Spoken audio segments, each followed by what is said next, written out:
Hello दोस्तों, मैं Rahul sir आप सभी का आपके अपने चैनल पूर्वांचल कैरियर क्लासेस पे बहुत बहुत स्वागत करता हूं। दोस्तों, मैं उम्मीद करता हूं आप स्वस्थ होंगे, मस्त होंगे और अपनी तैयारी में लगातार लगे होंगे। क्योंकि परीक्षा का डेट तो अभी कोई आया नहीं है, आपके टीजीटी पीजीटी का कोई एग्जाम डेट तो अभी आया नहीं है। गवर्नमेंट देखिए कब तक झिलाती है हम सबको, आप सबको, लेकिन कितना दिन तक ले जाएगी। जब फॉर्म पड़ चुका तो परीक्षा आज नहीं तो कल होना ही होना, ये आप सब जानते हैं। लेकिन हाँ, क्या हमारी तैयारी, आपकी तैयारी क्या कंप्लीट हो चुकी है? अपने आप को जरा एक बार आकलन करिए अपने आप का कि मान लीजिए परीक्षा, चाहे जब हम मान लीजिए परीक्षा अगले माह में हो, क्या हम पूरी तरीके से प्रिपेयर हैं, तैयार हैं कि हम सारे के सारे क्वेश्चन कर ले जाएंगे? नहीं है तो उस पर लग जाइए, परीक्षा होती रहेगी, परीक्षा हो एक न एक दिन हो ही जाएगी। लेकिन आप अपनी तैयारी को पहले 100% कंप्लीट कर लीजिए और प्रैक्टिस तो करेंगे ही हम लोग। अभी हम आपके साथ रिवीजन कर रहे हैं। दोस्तों, पिछली कक्षा में हम लोगों ने पहाड़ी चित्रकला के अंतर्गत मंडी शैली, गुलेर शैली, कांगड़ा शैली, बसोली शैली, चंबा शैली और गढ़वाल शैली पे चर्चा कर लिया है। आज उसी कड़ी में हमारी अगली शैली है, अगला बिंदु है। आज हम दरअसल ये कांगड़ा, बसोली और गुलेर को छोड़कर यह तीन महत्वपूर्ण उप शैलियां हैं गुलेर शैली की, सॉरी पहाड़ी चित्रकला की। ये तीन महत्वपूर्ण शैलियां कांगड़ा, गुलेर और बसौली, इस पर हमने बहुत विस्तृत अध्ययन किया। उसी के साथ साथ ये कुछ उपशैलियां हैं छोटी छोटी, जैसे जम्मू है, पुच्छ है और सिख है। ये तीन शैलियां हम आज चर्चा कर लेते हैं। बहुत छोटी छोटी 2-2 मिनट की क्लास होगी इनकी। एक जम्मू शैली है, एक पुच्छ शैली है और एक सिख शैली है। ये तीनों शैलियों को हम आज देख लेते हैं। दोस्तों, क्या है इनके बारे में, बस ज्यादा नहीं, थोड़ा बहुत इनके बारे में जानना है, कुछ ज्यादा नहीं पढ़ना है इनके बारे में। आज का हमारा बिंदु होगा दोस्तों, आज का हमारा बिंदु होगा, क्या होगा, ध्यान दीजिएगा, ध्यान दीजिएगा दोस्तों। आज का बिंदु है, सबसे पहले हम बात कर लेते हैं किस शैली की? जम्मू शैली की। किसकी? जम्मू शैली की। दोस्तों, जम्मू शैली ये पहाड़ी चित्रकला के अंतर्गत आती है। किसके? पहाड़ी चित्रकला के अंतर्गत आती है यह शैली। कौन सी शैली? जम्मू शैली।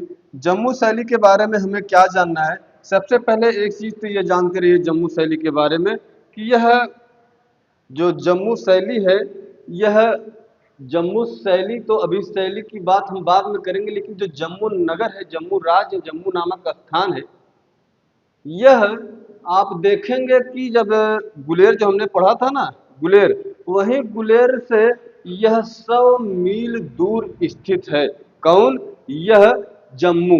जम्मू आपका गुलेर से 100 मील दूर उत्तर पश्चिम की दिशा में यह जम्मू राज्य स्थित है। और इस जम्मू राज्य में पुष्पित पल्लवित होने वाली, उदित होने वाली शैली को ही इस नाम से जोड़ दिया गया और कह दिया गया, क्या नाम दे दिया गया इस शैली को? जम्मू शैली दे दिया गया। यह बात याद रखिएगा। आप देखेंगे अगर इसके स्थापना की बात कर ली जाए, इसकी स्थापना, इसकी स्थापना जो है यह कब होती है? मध्यकाल में होती है। कब होती है? मध्यकाल में होती है। किसकी स्थापना? इस जम्मू शैली की स्थापना। आप जम्मू का, आपने देख लिया कि जम्मू की स्थापना मध्यकाल में हो गई। उसके आगे देखेंगे कि अगर हम, चूंकि ज्यादा पढ़ना नहीं है इसके बारे में, बस इतना जानते रहिए कि मध्यकाल में इसकी स्थापना हो जाती है। पहाड़ी चित्रकला की ही एक प्रकार से उपशैली है जम्मू शैली। और इसमें एक बड़े ही बेहतरीन चित्रकार हुए जिनका नाम है चित्रकार, चित्रकार नैन सुख। नैन सुख। ये नहीं कि याद रखा मार साहब लोग, सर जी लोग, ये नहीं कि याद रखा, ये काम की चीज है। क्योंकि नैन सुख, अच्छा, नैन सुख के बारे में पिछली कक्षा में पढ़ चुके हैं। किस शैली का यह चित्रकार था नैन सुख? हमें कमेंट करके जरूर बताइएगा आप लोग, हम पढ़ चुके हैं। वही नैन सुख वहां से आता है जम्मू में। और जम्मू में आप देखेंगे कि प्रमुखता से इसी का नमोय लिया जाता है। किसका? इसी नैन सुख का। जम्मू शैली में अगर कोई चित्रकार है तो यही जो आया है। कौन? नैन सुख। किस शैली का चित्रकार था, कब वहां से आता है, ये चीज आप हमें कमेंट में बताएंगे, हम सारी बातें पढ़ चुके हैं। दोस्तों, इसका प्रमुखता से नाम लिया जाता है। आप देखेंगे कि कहीं ना कहीं जम्मू में एक टाकरी लिपि का भी प्रयोग हुआ है, सर्वाधिक मात्रा में, बहुत भारी संख्या में। टाकरी, टाकरी लिपि का, किस लिपि का? टाकरी लिपि का प्रयोग हुआ है। लिपि का सर्वाधिक प्रयोग हुआ है, सर्वाधिक प्रयोग हुआ है। यह भी बात याद रखिएगा। बिल्कुल बात टोंगम गठियावे वाली हो भाई साहब, जाना मार साहब, ये सब टोंगम गठियावे वाली बात हो। हम बात कर लें किसके प्रमुख चित्रों की, किसके, इस जो है जम्मू शैली के प्रमुख प्रमुख चित्र, किस शैली के दोस्तों? इस जम्मू शैली के। जम्मू शैली के प्रमुख चित्रों की हम बात कर लें, हम कह सकते हैं कि जो राजा संसार चंद है, राजा संसार चंद सिखों के साथ क्या है? राजा संसार चंद सिखों के साथ, क्योंकि दोस्तों इस शैली पर सिखों का प्रभाव हमें दिखाई देने लगता है, सिखों का प्रभाव स्पष्ट दिखाई देने लगता है इस जम्मू शैली पर। इसमें जो चित्र बने हैं, एक बड़ा ही प्यारा चित्र है, राजा संसार चंद सिखों के साथ चित्रित किए गए हैं।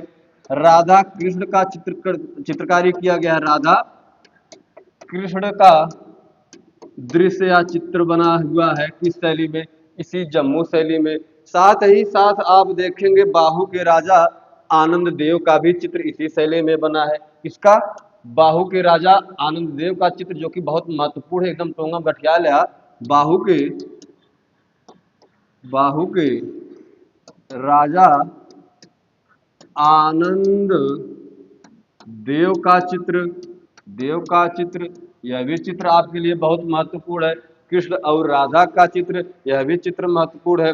स्त्री भजन सुनते हुए एक चित्र है, बड़ा ही अच्छा चित्र है, स्त्री भजन सुनते हुए विरहणी मृग के साथ स्त्री स्त्री भजन सुनते हुए, एक बड़ा ही लाजवाब, बड़ा ही प्यारा चित्र है मेरे दोस्तों, मार साहब लोग, स्त्री भजन सुनते हुए। याद रखिएगा, कुल टोंगम गठिया वाली बात बा, एकदम आखिरी पुत्री से स्कैन कर जना मार साहब, ध्यान दीजिएगा बड़ी प्रमुखता से इनको, चूंकि यहाँ से प्रश्न बनते रहते हैं। स्त्री भजन सुनते हुए, एक चित्र है विरहड़ी, विरहड़ी, वही विरहड़ी, विरह में व्याकुल विरहड़ी, किसके साथ? मृग, मृग के साथ चित्रित की गई है। किसके साथ? मृग के साथ चित्रित की गई। ये कुछ महत्वपूर्ण चित्र है मेरे प्यारे मार साहब लोग, क्योंकि ये जो जम्मू शैली हम पढ़ रहे हैं इसमें तो कुछ खास है नहीं, लेकिन हाँ ये 4-5 जो चित्र हैं, और इसमें एक बहुत प्रमुखता से नाम लिया जाता है नैनसुख का, जो कि बहुत ही लाजवाब चित्रकार था, बहुत ही सुंदर चित्रकारी करने का काम करता था। कौन? वही नैनसुख। चाचा नैनसुख के भाई भुलाया मत, बड़ी विनती बा, बड़ा रिक्वेस्ट बा, एक नाम जरूर याद रखा। अच्छा, नैनसुख के बारे में हम पहले भी पढ़ चुके हैं, किस शैली में हमने पढ़ा उसको आप हमें कमेंट करके जरूर बताइएगा, उसके पहले हम पढ़ चुके हैं नैनसुख के बारे में। एक बड़ा अच्छा चित्र है राजा उजागर सिंह का, जो है बड़ा ही प्यारा चित्र है। किसका? राजा राजा उजागर उजागर सिंह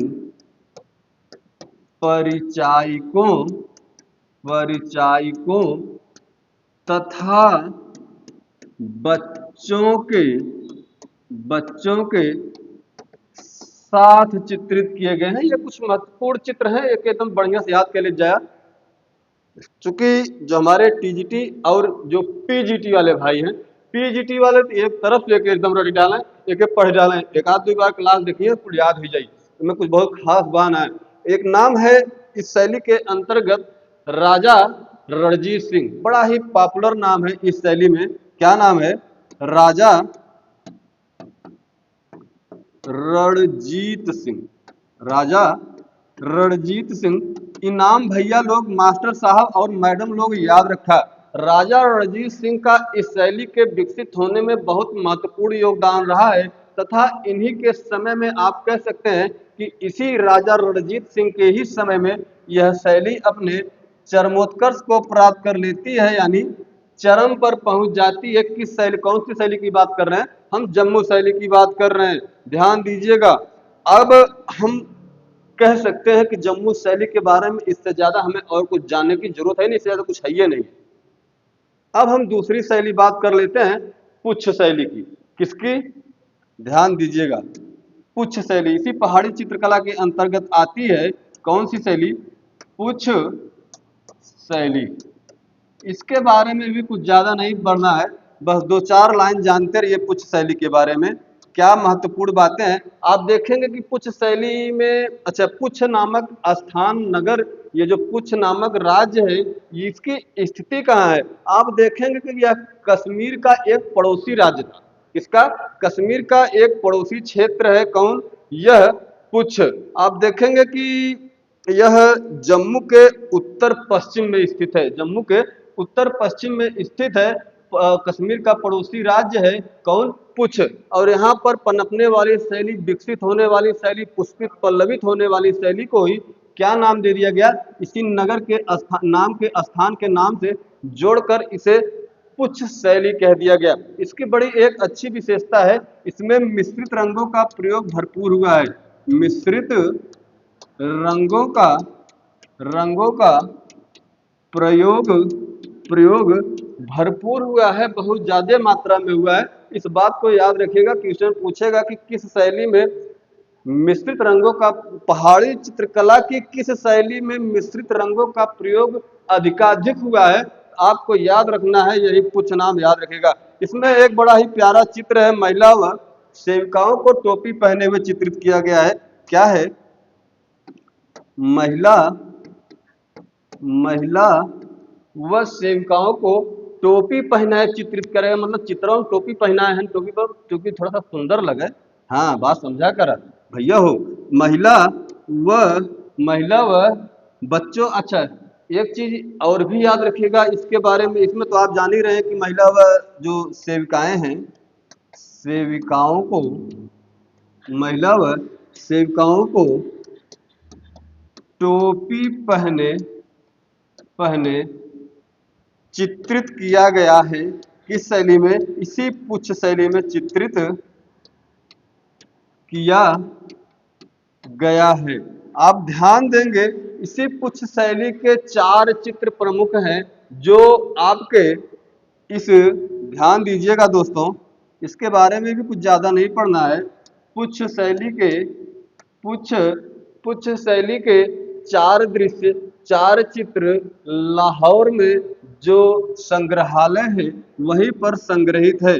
आप देखेंगे कि पुच्छ शैली के 4 चित्र सेंट्रल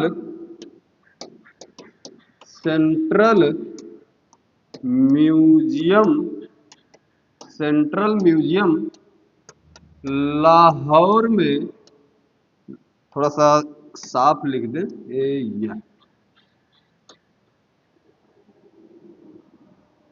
चलिए, सेंट्रल म्यूजियम लाहौर में संग्रहित है। यह बात को एकदम टोंगा से गठिया लेने वाली बात है हमारे साहब। सेंट्रल म्यूजियम लाहौर में पुच्छ शैली के कुल 4 चित्र संग्रहित किए गए हैं, सुरक्षित रखे गए हैं। इन पुच्छ शैली में आप देखेंगे कि मिश्रित रंगों का सर्वाधिक प्रयोग हुआ है, तथा इसमें एक चित्र और मिला है जिसमें महिलाओं व सेविकाओं को, यानी स्त्री और सेविकाओं को टोपी पहने हुए चित्रित किया गया है, जिससे उनकी खूबसूरती बहुत ज्यादा बढ़ जाती है, बहुत देखने में अच्छी लगती है। आगे बढ़िएगा हमारे सर जी लोग, मास्टर साहब लोग, कला के भाई, कलाकार लोग। आप देखेंगे कुछ शैली के बारे में इतने पढ़ना है, आगे हम जान लेते हैं उससे ज्यादा कुछ है भी नहीं। अगली शैली हम देख लेते हैं हमारे भैया लोग, मास्टर साहब लोग, ध्यान देहा सर जी लोग। अगली शैली है सिख शैली। कौन सी शैली है? सिख। अगली शैली है सिख शैली। मार साहब लोग ध्यान दिया, 2 मिनट का शैली और 2 लाइन, कभी कभी क्वेश्चन बन जाता है और हम कभो ना चाहब, हमार हमेशा प्रयास रहा था कि 125 प्रश्न आवत बा परीक्षा में, तो 125 के 125 प्रश्न हमरे द्वारा यहाँ बोर्ड पे पढ़ाया गया हुए चाहिए। ऐसा कौनो सिंगल एक प्रश्न न आवे जिस पे हम लोग चर्चा न करे हुई, ये हमारा प्रयास रहा था। बकिया सहयोग आपके रही तो यह हुई। ये हम उम्मीद करी थी हमारी गारंटी हो, कि मोदी वाली गारंटी ना हो, ये गारंटी के गारंटी हो। एक ध्यान दीजिएगा। ये जो सिख शैली है, आप देखेंगे दोस्तों सिख शैली के बारे में, तो इस शैली के जो प्रमुख संरक्षक के रूप में अगर हम बात करें कि इस शैली को प्रमुखता से संरक्षण किसने दिया, तो वही राजा रणजीत सिंह का नाम लिया जाता है। किसका? राजा रणजीत सिंह। आप देखेंगे कि राजा रणजीत सिंह का नाम तो लिया जाता है इस शैली में बड़ी प्रमुखता से, कि सिख शैली को संरक्षण देने का काम अगर किसी ने किया, मेरे भैया लोग, मार साहब लोग, सर जी लोग, तो यही राजा रणजीत सिंह ने बड़ी प्रमुखता से इसका संरक्षण किया। अगर हम बात कर ले इसके प्रमुख केंद्रों की, कि इस शैली के, सिख शैली के प्रमुख केंद्र क्या रहे हैं, इसके अगर हम प्रमुख केंद्र की बात कर लें, प्रमुख केंद्र की बात कर लें, किसके? इस सिख शैली के। इसके प्रमुख केंद्रों में दोस्तों आप देखेंगे कि लाहौर है, लाहौर के साथ साथ अमृतसर है, लाहौर है, अमृतसर है,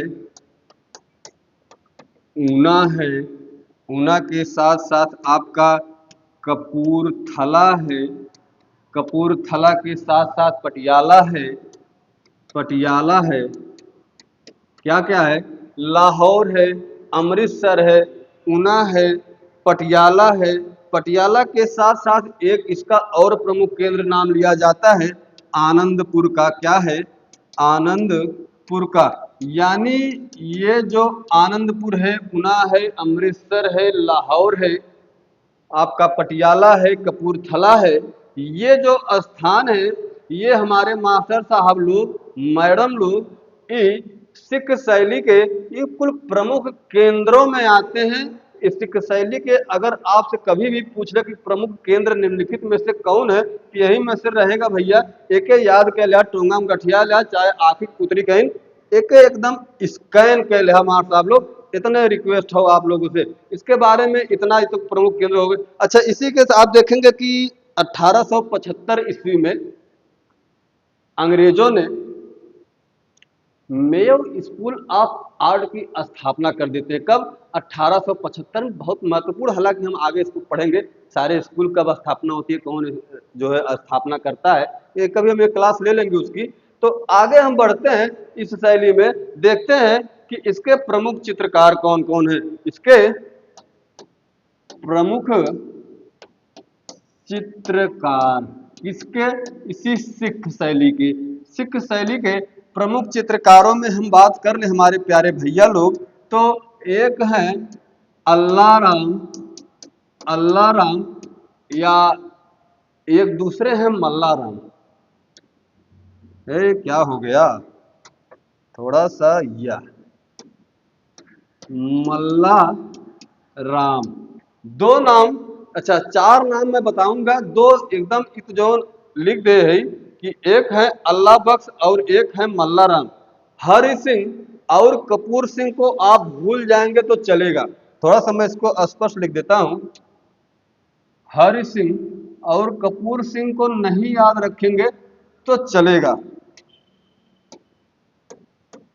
अल्लाह बख्श और मल्ला राम, हरि सिंह और एक है कपूर सिंह। ये चार चित्रकार हैं सिख शैली के। एकदम टोंगम गठिया लिया भैया लोग, भुलाया मत कि अल्लाह बख्श मल्ला राम, तो एकदम ना भूले के चाहिए। अगर पीजीटी परीक्षा देखो तो हरि सिंह कपूर सिंह के तो इन्हों को याद कर लिया, चूंकि कपूर सिंह, हरि सिंह, मल्ला राम, अल्लाह बख्श, यही चार प्रमुख चित्रकार हैं, यही चार प्रमुख चित्रकार हैं जिन्होंने जिन्होंने सिख शैली में एक से बढ़कर बहुत सारे चित्रों का निर्माण किया। एक से अधिक चित्रों का मतलब एक से एक, मतलब सुंदरता की हम बात कर रहे हैं, बड़े ही खूबसूरती के साथ चित्रण करने का काम अल्लाह बख्श, मल्ला राम, आपके हरि सिंह और कपूर सिंह ने किया। प्रमुखता से मल्ला राम और अल्लाह बख्श का नाम आपको याद रखना है। आप देखेंगे कि गुरु नानक का अगर हम चित्रों की बात कर लें, अगर हम चित्रों की बात कर लें इस शैली के, किस शैली के? आपके इसी सिख शैली के चित्रों की हम बात कर ले दोस्तों, तो चित्रों में हम कह सकते हैं कि बहुत महत्वपूर्ण नाम याद रखिएगा, गुरु नानक का, गुरु, भाई सिख शैली है तो ये सिख गुरु है, और सिख के संस्थापक भी रहे हैं कौन, यही गुरु नानक। गुरु नानक का व्यक्ति चित्र, गुरु नानक का व्यक्ति चित्र एकत एकदम आखिर पुत्री स्कैन कैला। साथ ही साथ गुरु गोविंद सिंह को घोड़े पर चित्रित किया गया है। एक और गुरु है, चूंकि इसमें कुल 10 गुरु हुए। कितने गुरु हुए, कुल 10 गुरु हुए। पहले गुरु गुरु नानक का व्यक्ति चित्र किस शैली में बना है, सिख शैली में बना है। किस शैली में बना है गुरु नानक का चित्र, सिख शैली में बना है। गुरु गोविंद का को घोड़े पर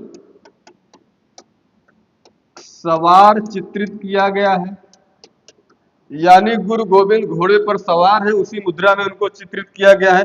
साथ ही साथ कुल 10 गुरु हैं सिखों के, सभी 10 गुरुओं को भी चित्रित करने का काम किया गया है। किस शैली में, इसी सिख शैली में।